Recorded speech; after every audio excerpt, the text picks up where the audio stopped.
The inbound helicopter is returning from Syria. As soldiers are ordered to come home from other fronts, their mission in the US-led coalition will continue in Syria. The Biden administration is committed to retaining U.S. military presence in northeast Syria.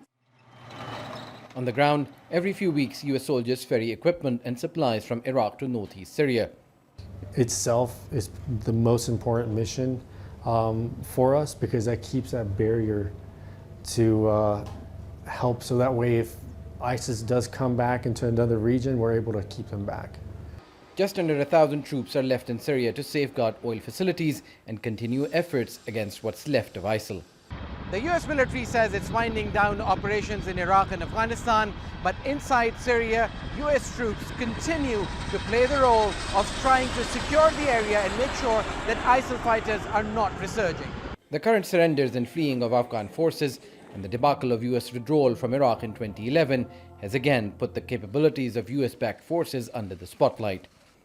US partners in northeast Syria are mainly Kurdish Syrian Democratic Forces, or SDF.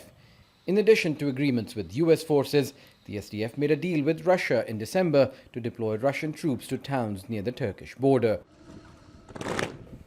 Most SDF fighters are from the Kurdish People's Protection Group, or YPG, linked with the Kurdistan Workers' Party, also known as PKK.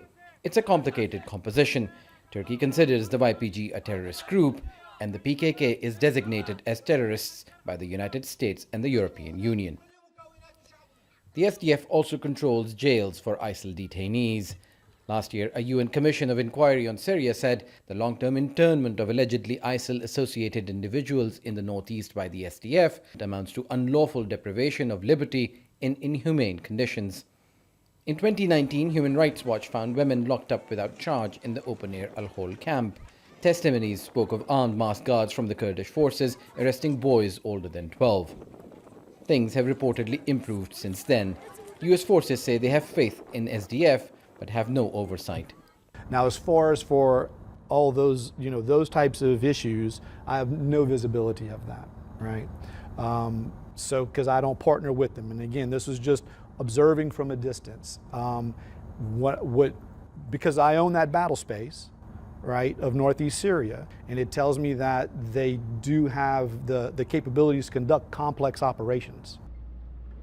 On the invitation of the coalition, Al Jazeera tried to enter the area under SDF control, but the US military was stopped by the group.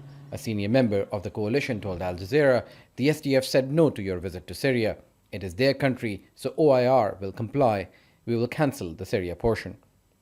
Colonel Scott first came to the Middle East 33 years ago. He now leads 2,000 troops spread across 4 countries. The SDF decision to block access came as a surprise to him as well. Now, if you're asking me if an area continuously, locks down on all its media and prevents, well, of course, there's always concern about that. I mean, that's, the American concept is the freedom of the press. We support that and understand it. As the Tiger Brigade gets ready to wind down its deployment, questions still remain about detainee abuse, media freedom, and human rights in areas under the control of partners they've trained, armed, and will eventually leave in charge. Osama bin Javed, Al Jazeera, Erbil Military Base.